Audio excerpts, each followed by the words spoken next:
Okay, thank you, Dan.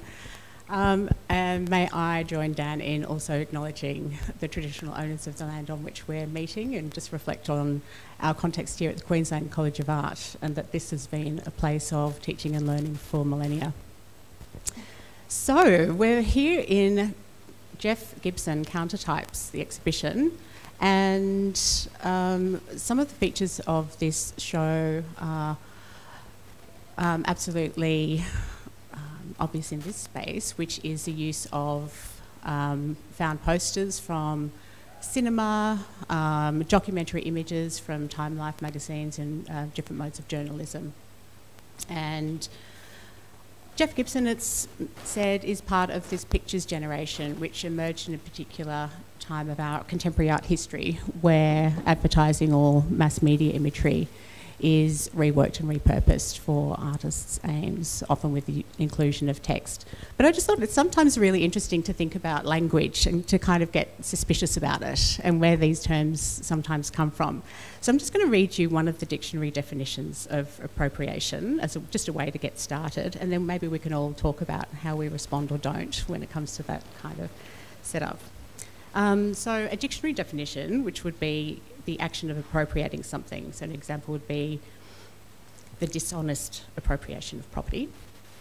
And the second most used definition is sum of monies allocated officially for a particular use. So an example in usage might be success in obtaining appropriations for projects. And I think when we realise that in art history we often have some agreements about the way we're going to use it, but underneath it we can start getting into really complicated territory quite quickly when it comes to appropriations or taking of something. And then aligned with official use or sanctioned use. So very quickly we can reflect on, we're occupying a land that has been appropriated, and then this currency of image sharing, which is really active today. Some of which is allowable, and some of which we still have a huge problem with. And so where are we going to sit along these lines when we start making artworks? So all of the artists joining us today, I'm really thrilled to get this conversation going, have been dealing with images and objects that have got a particular currency, and when it comes to symbols, they're often really loaded. And with all of these fantastic practices, reworked and repurposed in particular ways. So Victoria Reichelt, Keemon Williams and David M. Thomas. Maybe start with you, Victoria. If you could talk to us about the way you use images as source material and how that then transfigures into your painting, compositionally maybe. Yeah, sure. So when I started at art school, and I think when you start out as a painter, often you sort of copy other people's images. And I used to paint sort of film stills and things like that.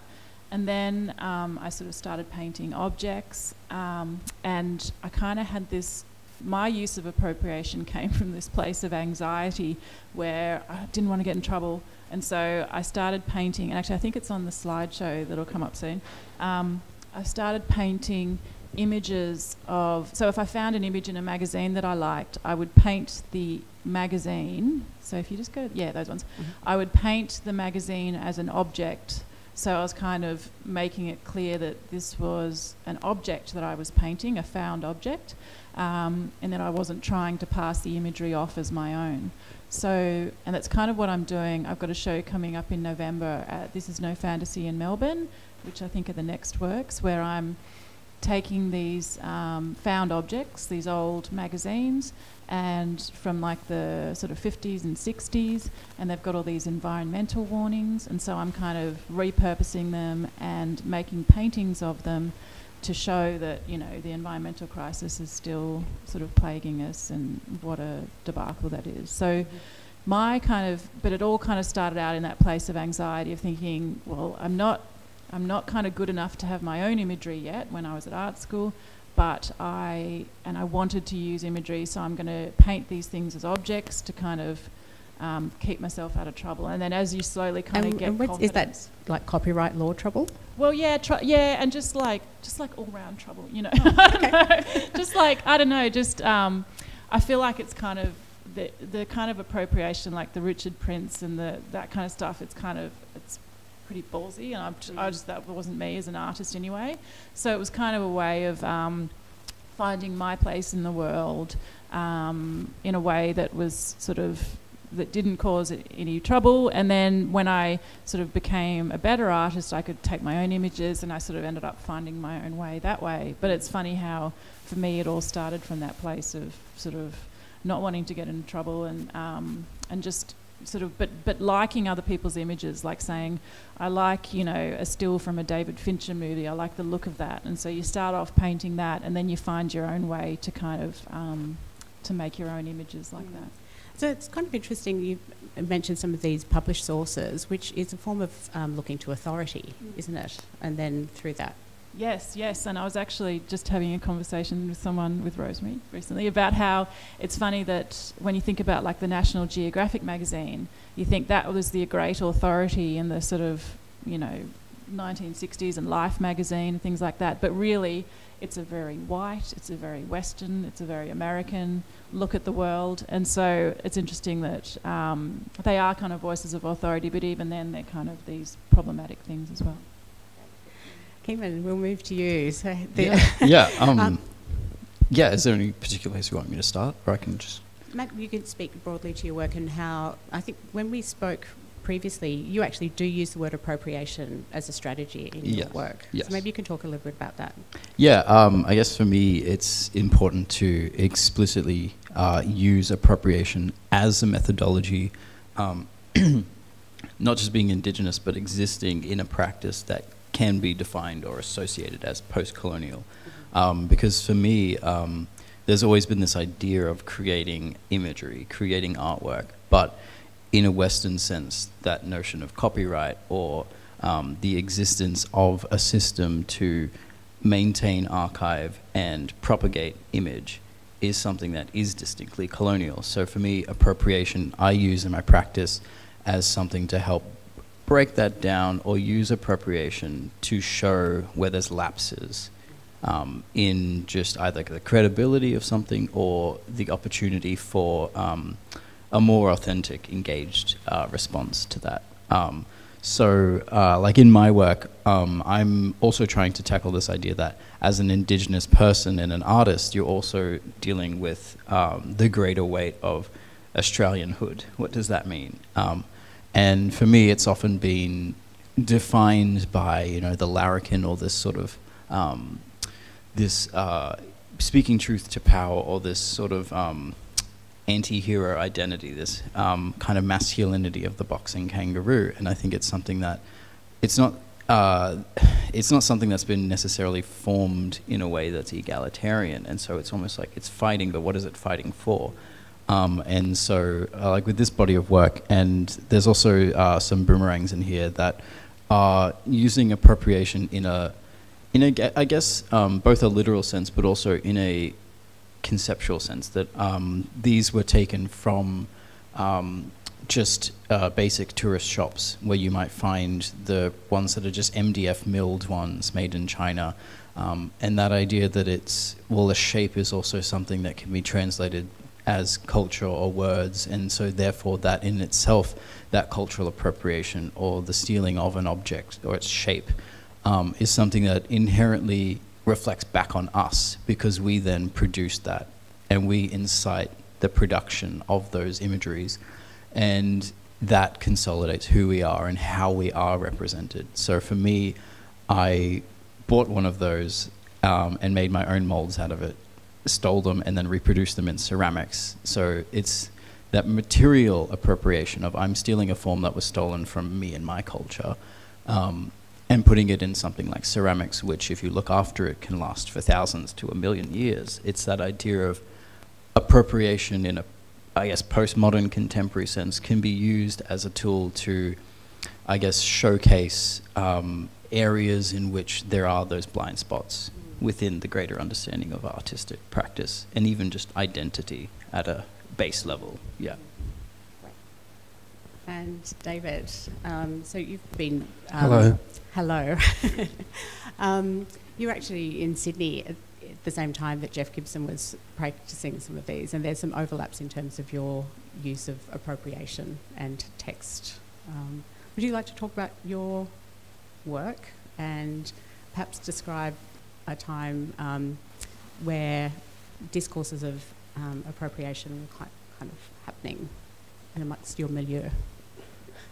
All right, I'll try. Okay. Yeah, I went to Sydney College of the Arts in the late 1980s, when I graduated in 89, and I met Jeff probably around 1988. And he was probably making some of these posters in the Smith Street campus at Sydney College of the Arts when I met him, I think. But one of the things I remember distinctly being an art student at Sydney College of the Arts is the way they described the avant-garde as a militaristic term. And I was reflecting on like this idea of appropriation, also having this kind of militaristic relationship to power.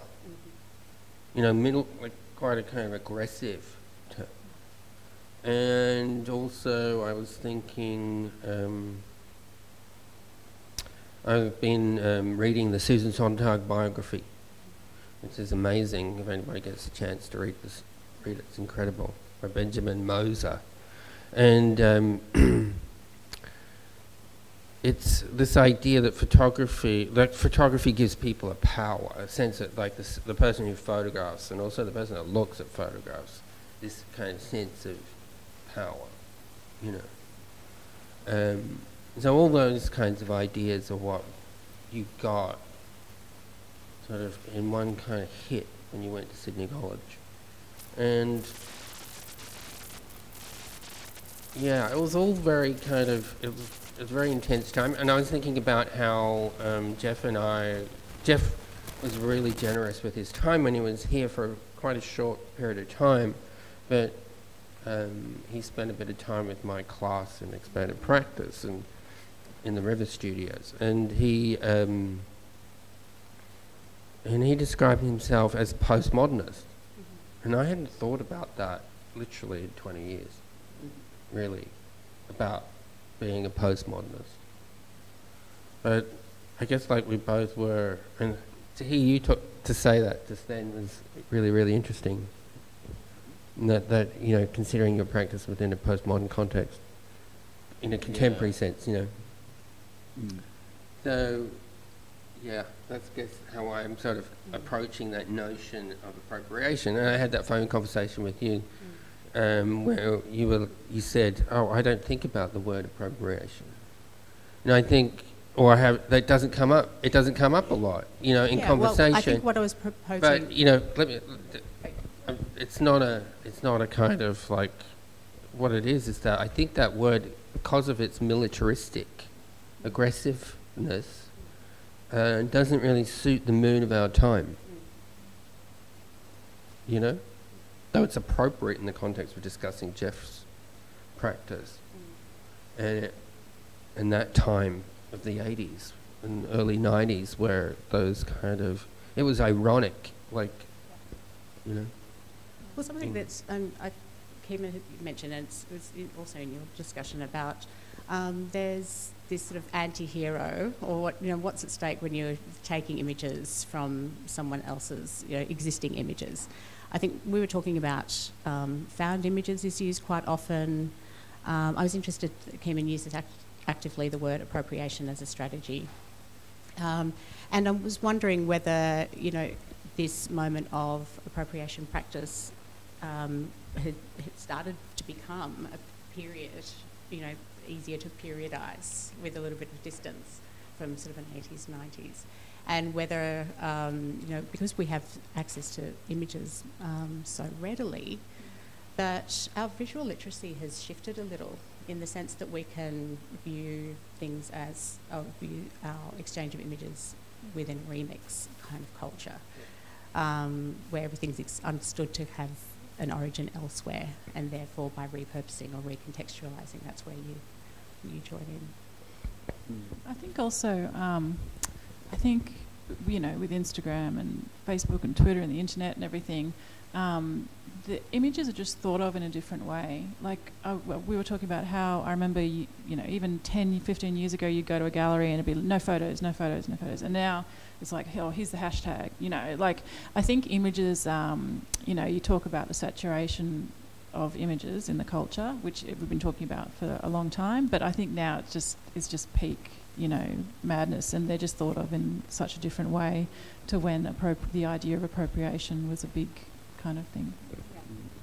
I think almost like in the 21st century, we even have to like either update or recontextualize the definition of appropriation, because it's something that's shifted so drastically. I mean, you know, we think of it in like the 20th century, there's almost like this artistic or academic sense of what appropriation is, and it's established as a practice-led thing.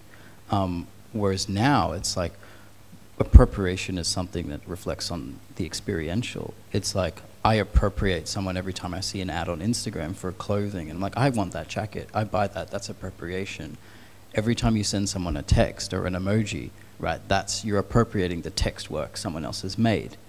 Just conversation now every day is appropriation, and we kind of, it's, I guess that constant interchange of imagery and even just ideas through meme culture, streaming culture, that idea that appropriation has become this thing that's just a kind of sixth sense to us now. You kind of need to either rely on an established dogma of visual language to even begin to express yourself in this day and age, because everything is so pervasive. There's thousands of image blasting your brain every 10 seconds, and videos and content is getting shorter and shorter, to the point where watching a video or a film is almost like looking at an image or a poster.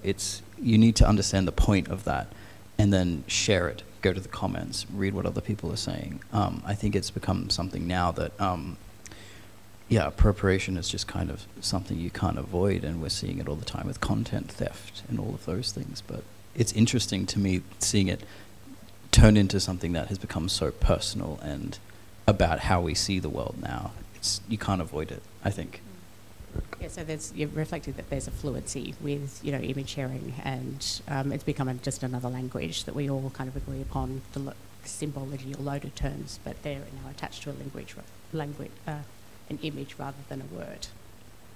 Yeah, and inherently, I think, too, like you were saying, that's that militant nature of it, but I think we're kind of using images now in a sense that someone's made something and said, this is the meaning of that, and then someone in direct opposition is like, well, fuck you, loser, I'm going to put text over that, completely change it, now it's a meme, and now everyone's making fun of the thing you made, or like, it almost like, it's wild west. Which comes with a certain kind of aggressive energy too.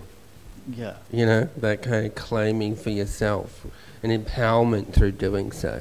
Yeah. You know, and it's kind of embedded in this kind of, in photography, and it's also in language, because the funny thing is, like in Sontag's book, I think it's on photography, but she initially starts talking about language as the first place where you could objectify thoughts and create a kind of objective perspective on reality, which creates this whole other problem of alienation and claiming. But the idea that photography could do it way better, way quicker. Well, there's an interesting thing, I think, in terms of what you would be doing is kind of abstracting the photographs that you've already been taking, which has a referent in the real world, and then making it something else, which doesn't have that kind of same attachment that, you know, I think we were talking about, you know, the problems of a word like the indexicality of photography, for example. But, you know, there's a significant shift when you turn it into not pixels or not emulsion, but actually to the hand of the artist. Yes. Yeah, but there is some digital tech manipulation that you engage with first, right? If you want to talk about a little bit, but it is mainly just sort of photographing the objects, and then with some of the other paintings I've done, I do a little bit of digital manipulation, like with the bright one of, so some of that sort of, you know, putting images together, but I sort of don't really think of it as digital manipulation too much, because the goal of it is to make it look like it's not digitally manipulated before you paint it. Yeah, it's funny with that kind of whole saturation of images idea. I feel like we were talking about how photography, as a contemporary art movement, has to do so much more now because it's everywhere and it's sort of everything. How the bar just keeps getting raised, like you've got to do more and more and more. And I feel like I'm kind of like, my bit of doing more is adding that extra layer of spending like a month painting it. And my whole kind of idea is to archive these objects and to make them kind of precious again, make something that is mass produced and ubiquitous kind of precious again. And so that's how I'm kind of playing with that idea of images sort of meaning nothing, being everywhere, and then wanting to push them back to being something that of great value.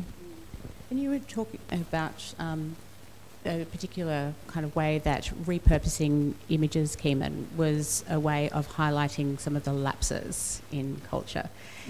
And that there was almost similarly a kind of a commemorative or a position of homage in using some of these commercialised images. Yeah, I think to an extent too, like I even have to acknowledge that those things that you're trying to critique or break down, you do have a fondness inside of you for, otherwise you would be making work about something else. I think inherently, like, at least for me, appropriation is a form of empathy and love. It's, I'm choosing to replicate this image or choosing to replicate this idea because it's something that I hold a distinct sentimental value for, and perhaps the way that it's rendered in the real world doesn't quite align with qualities I think it should, someone else thinks it should, maybe it's harmful, and so appropriation is a way to kind of reconstitute that imagery in a way that is more appropriate, or in a way that challenges its original representation. But I ultimately think, you know, you're not just, you know, stealing things, you're actually, wanting to continue a thread that someone else has started, but saying, okay, maybe there's another context for that. And it's not to say you are claiming the work or claiming the source as your own. It's, I'm actually kind of empowering the original through reinterpretation. So I think it's always a thing of like appropriation just infinitely expands things to a state that's quite almost democratic, but like it's that chaos that kind of sparks that beauty, I think. Would you like to speak to this work, which is quite an interesting piece, which has a few different lives, doesn't it? You know, these. Yeah. So in this photograph, what we're seeing is it being scanned by a 3D scanner, but it has occupied a space at Kuiper Projects as a as a plushie toy. Yeah, yeah. Can you talk about its mode of production? Yeah. I was fortunate enough to have a solo show with Carl and Simone at Kuiper, and the original was just this sort of monstrous replication of the boxing kangaroo. But can you, I guess, hold space for it posthumously? It's passed away. It's it's gone because it's I think when you take an image outside of its context, you really have to evaluate what was the point to begin with, or are there any avenues it can be moved into, or is this a dead object? And I don't think there is a thing as a dead object. So taking that and trying to reform it as a post-commercial object, something that can even, through embracing the changing of its form, expand its meaning. So for me, it's that idea of, that sort of false bravado we kind of have as a nation is something that is tangibly created by others. It's all marketing. And so if you actually take a break and let this poor sucker just like have a moment to rest or recover, then it kind of gives us an opportunity to talk and reevaluate our values. So this is actually currently being made in a factory in China, about like 100 to 200 editions of them as separate things. So it's this idea of like, I guess like cultural national identity theft reproduction, but doing it the other way around. So it's creating an object that is starting at a place of replication, but is ultimately coming back into a space of having empathy, or even just to serve as something to allow us to step away from that kind of commercial space, hopefully to achieve some sort of neutrality or just a little bit of deviancy. Yeah, maybe. no, I love the fact that that's a really positive spin on cultural appropriation, in the sense that well, it's really generative and it provides lots of potentials for where we go next. Right. And David, you mentioned a really interesting quote by Ronnie James Dio. Are you wanting to bring that out for all of us? Do you want to pull that out now? Yeah, let's pull that out. It's the beginning of a song called Heaven and Hell. And the whole part of the first thing goes, sing me a song, you're a singer. Sing me a song, you're a singer. Do me a wrong, you're a bringer of evil. The devil is never a maker. The less that you give, you're a taker. On and on and on, heaven and hell. That idea of, and I guess that's been going on in my head, around in my head, that idea of giving, making, and taking, being a kind of dynamic within, I guess, my practice. And, or, in life, in the world, like this dynamic between making and taking from the world.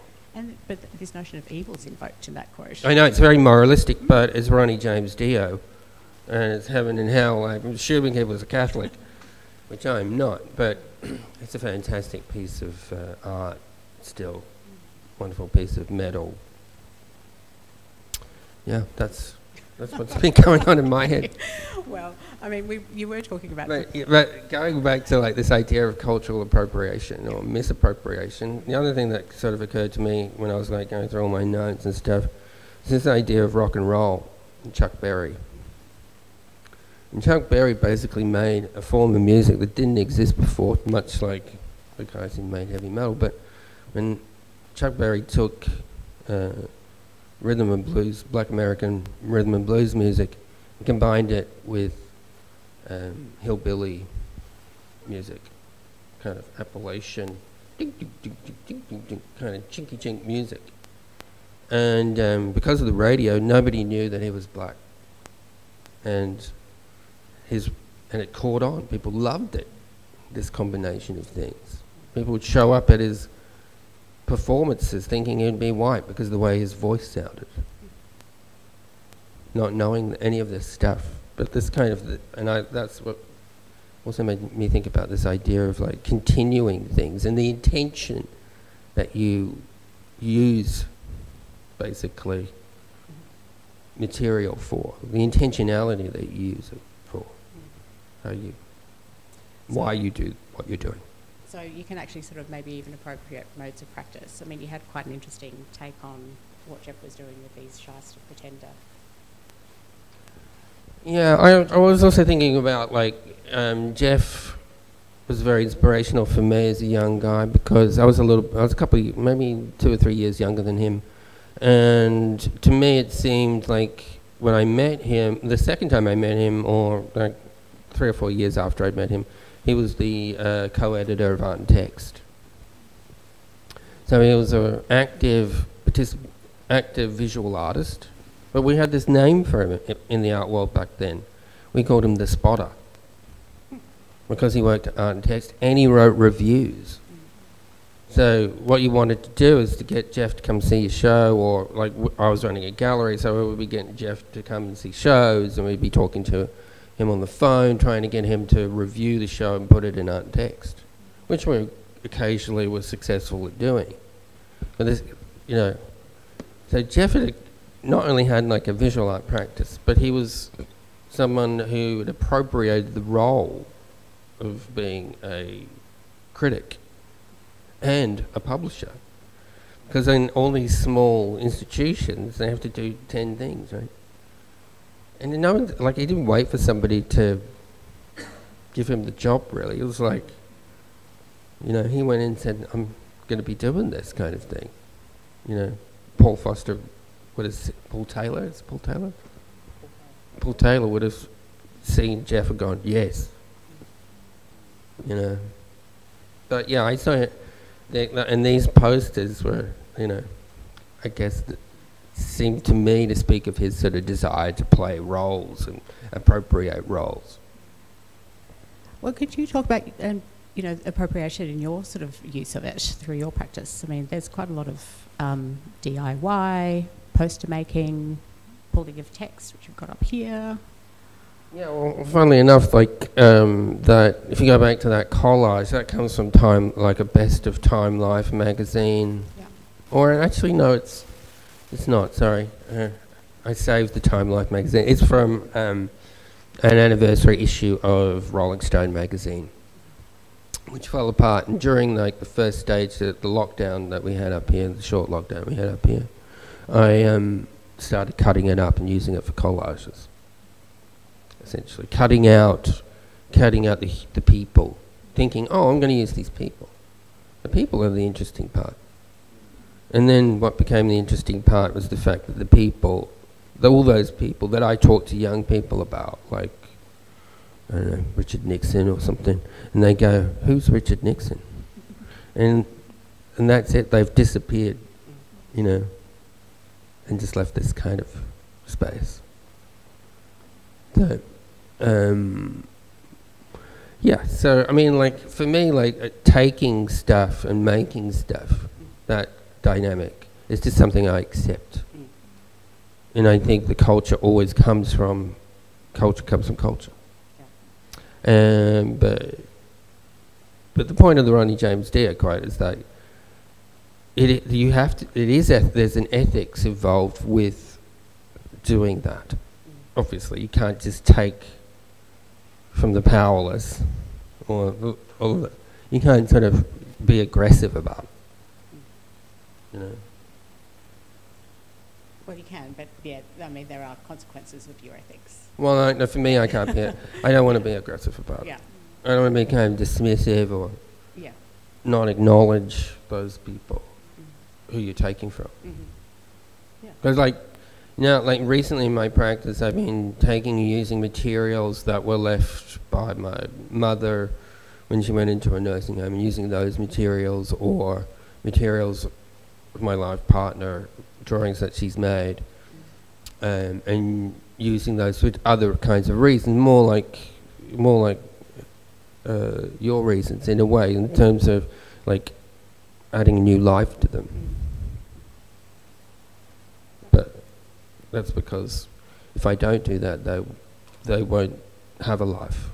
Yeah. So there's that's a really lovely place.Maybe we can sort of. Do you want to talk about this recuperative element too? Because it's something you'll share. Yeah. Well, like I was saying, my whole thing is the process of kind of archiving these things and making big paintings of library spaces, because, you know, in 50 years, kids won't know what library spaces were, that kind of whole idea. But yeah, and even just like getting these up. It's funny, like when I was at art school, I was making paintings from advertising, and I made paintings of like an iPod. And it made me think of that interesting time between when an object is old and then it's kind of daggy and then it's sort of forgotten and then it comes back to being interesting again. And so I was kind of documenting that in a way.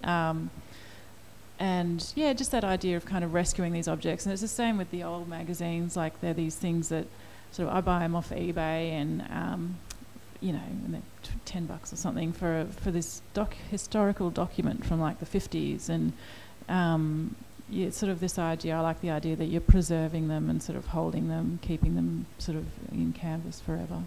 Well, in your case too, it's like evidence that not much has changed. Yes, yeah. But yeah, that's not always going to be the case. Pardon? Kind of indictment.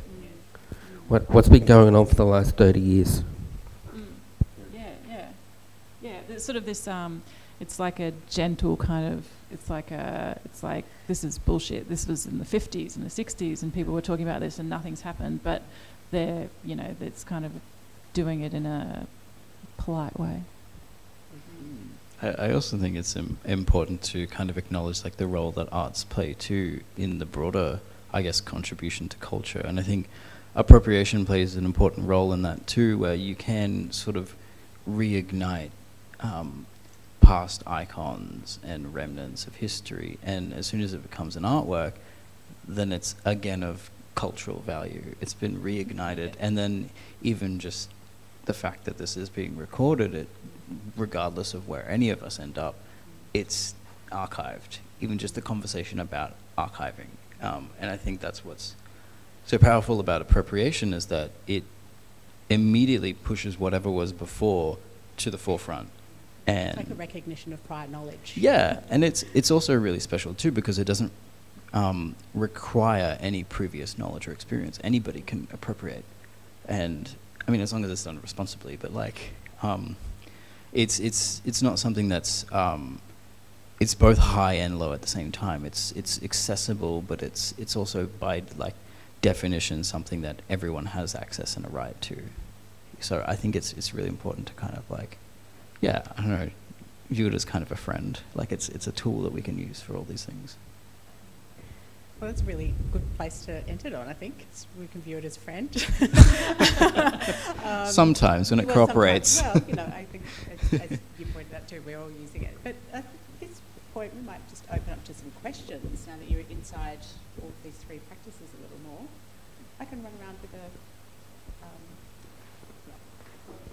Adam's got a hard question. No hard questions.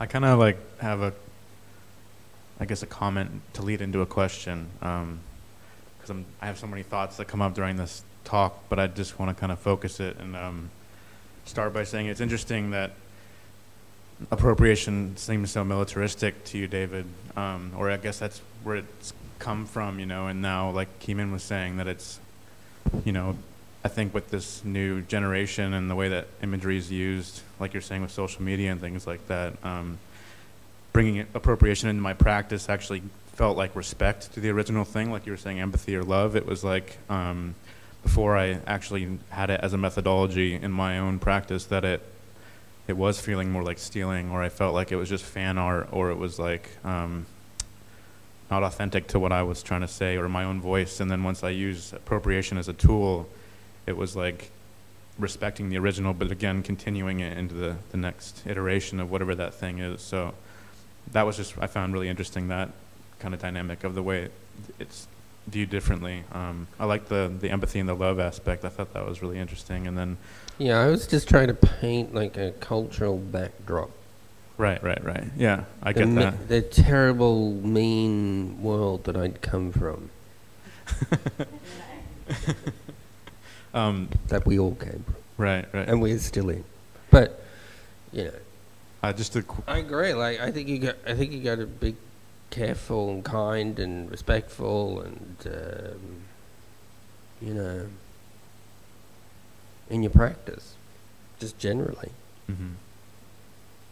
I think I'm like Victoria in the way that I started feeling like it was a way of, when I felt like I didn't have my own voice or my own imagery to work with, and you know, you were saying you're using David Fincher's film still, and I'm curious, like now, so like you said, this show with the climate issues in the magazines, that's coming up soon, so it's a new show, new works. So I'm just wondering about this relationship you have with that. So like prior, in the past with that, I think it was Time or Life magazine, you were using the magazine as a way of using the imagery without stealing or, you know, and now you're still, nowadays you're using the same kind of aesthetic, but I'm wondering how that relationship has changed for you and the way that you use those images. I think to begin with, so I was making paintings of books and libraries and things like that. And so I was simply looking for interesting looking objects, and I was talking about like mass media and how we receive our news is so different today. You know, it's not in a once a week magazine like Life magazine. And so it was more about, in that older one, it was more about the object itself.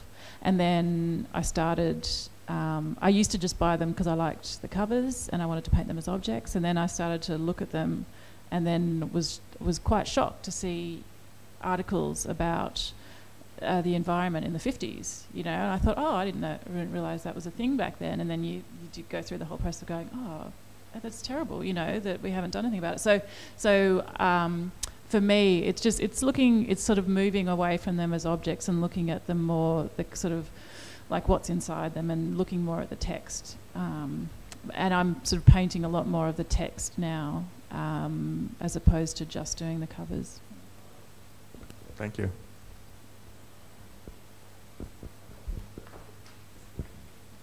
Hi, thanks for that. I just, while you were saying that, my question's separate to this, but I just thought I'd mention, you know, I think her name's Rachel Carson, has the book Silent Spring, because that came out in the 50s, so that sort of led to a lot of the public awareness of pollution. But it's like a terrifying book, particularly that it was written like 70 years ago. But one thing, what I wanted to talk about was, I thought it was really interesting that David and Keemon both sort of mentioned postmodernism, and obviously the Gibson show we're in is of that era.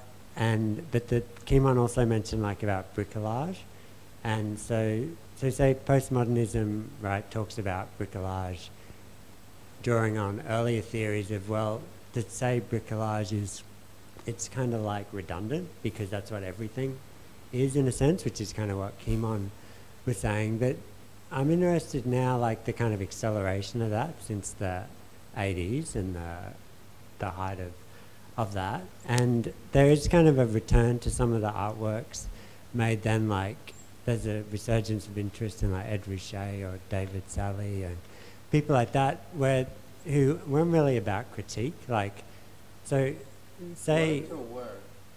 Sorry? They weren't about critique? No, I mean, they're not, like, I don't think Ed Ruscha is interested in critique, right? Like, it's appropriation that's just about playing with the language of that rather than critiquing consumer culture. Oh, right? Yeah, so that's what I'm saying. And that's the kind of interest now in the work. Like, no one's like looking at like Adbusters or something, right, which is like just full-on critique of like consumer culture. Like those artists have kind of disappeared.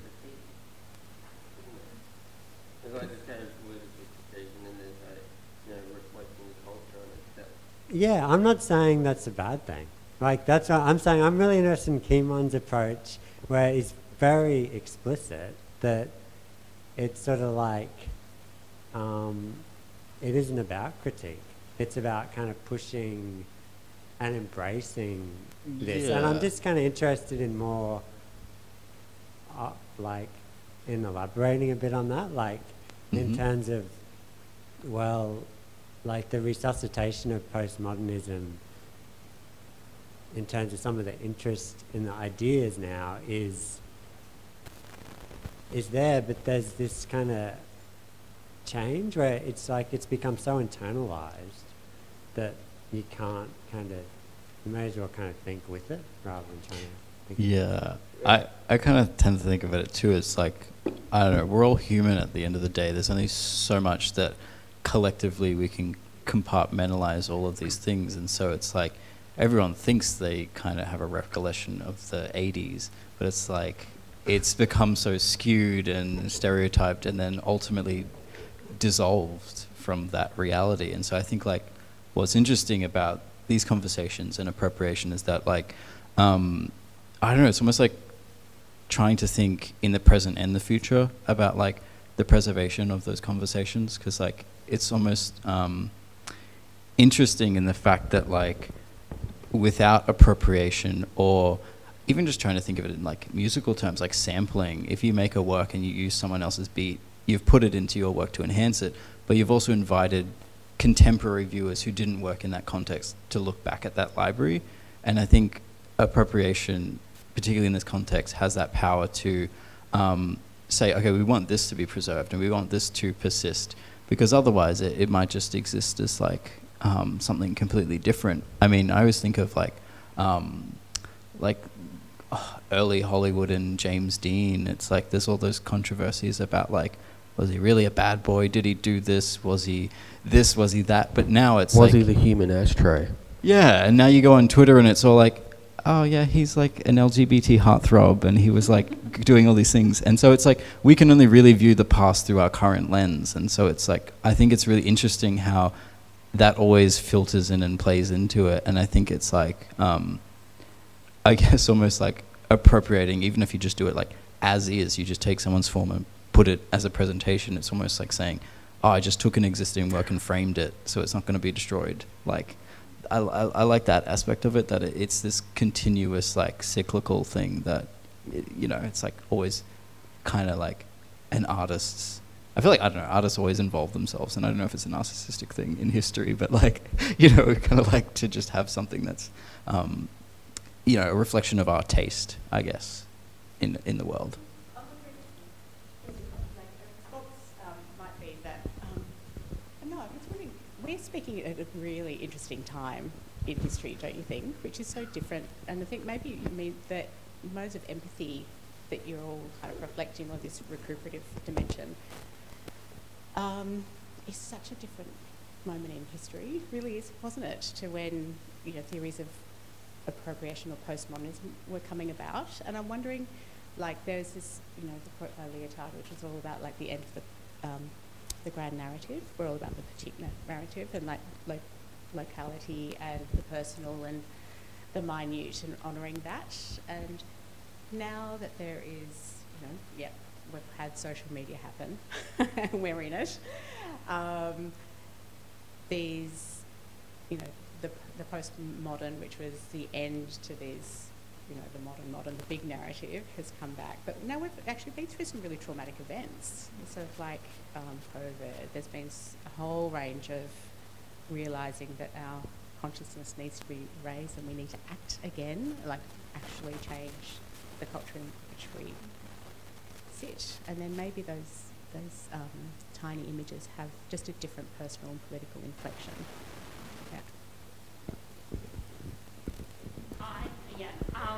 Maybe this is adding to that as well, but I sort of thought it was interesting as well, like when you're going back to the origins in postmodernism, that also what you're responding to is, you know, what is essentially broadcast media as well.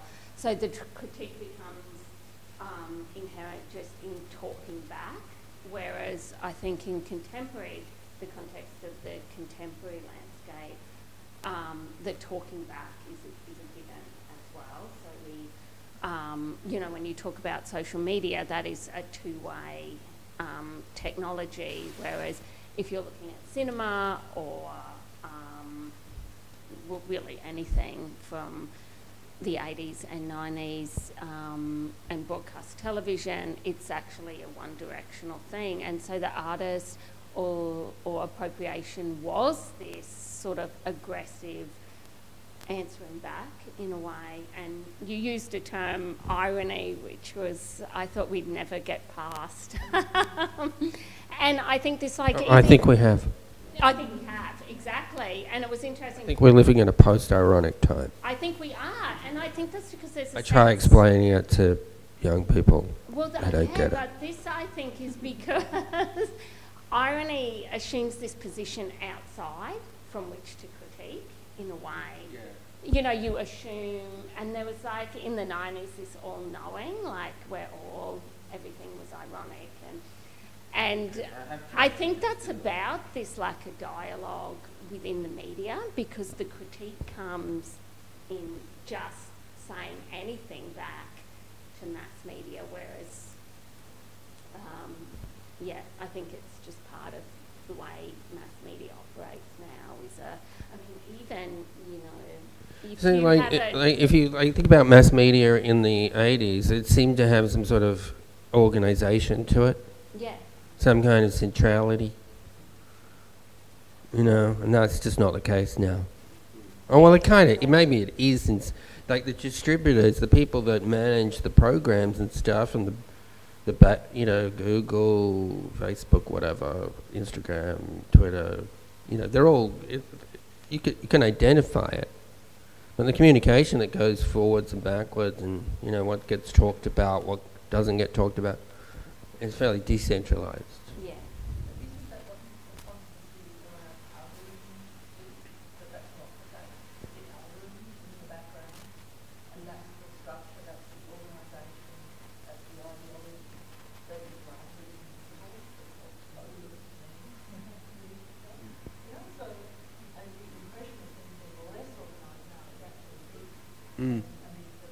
I didn't say less organised. I think the backwards and forwards is it is more chaotic. But the algorithms are personalised as well. So in a sense, there's no central control of those algorithms. It's not like Zuckerberg's got one algorithm he applies to everyone. It's actually the combination, and in a sense, it's an ecology that's actually no one has access to in a way, as organised or as singular, should I say. It's not a singular. It's still organised, but not as singular. And the money still flows back to particular people. I think it's also interesting because, like, talking about this idea of algorithms, which basically just spit back at us whatever we give it, it's a program that's a secondary interference with culture. So whatever biases or trends come out of it have to come from us ultimately. So I think it's also interesting where that starts to show our biases in social media of like what's seen as attractive, what's seen as marketable. And I think also like what you guys talking about, like that idea of like that culture shift of irony and that, I guess, like, acceptability or like openness to consuming media. I think it's almost now like there's like an apathy to the idea that the media we're watching is aware of us watching it. And so I think in a way, how the power is potentially being put back into the viewer through appropriation is the propagation and the evolution of fan culture. Like, we are now able to appropriate and generate our own episodes of shows, our own media that takes what we know and love and shifts it into something we wish it was, something we wish was less corporate, something we wish was less pandering. And it ultimately creates this sort of community that can exist outside of those spheres as something that is generative and empathetic to the views of the people that it's created by. So it's almost like we're not so reliant on broadcast culture anymore, particularly with streaming. I mean, we've seen examples where like a movie's made and then people say, oh, I hate that was awful.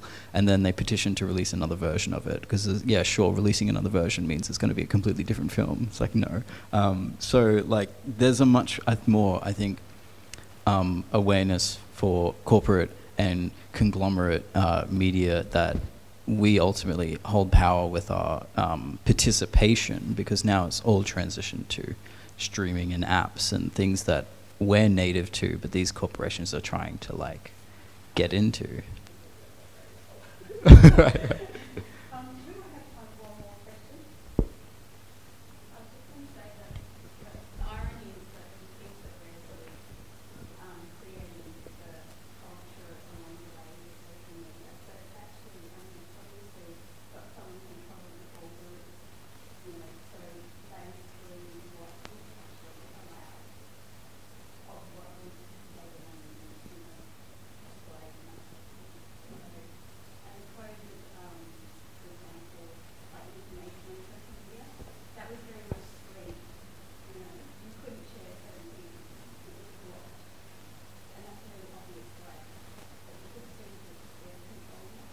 Yeah, through moderation and electing individuals to serve for.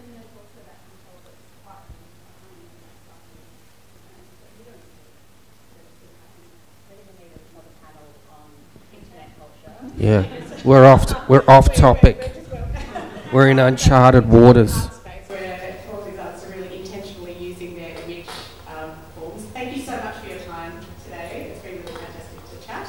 Thank you all for coming, and if you haven't signed up for our mailing list, please do.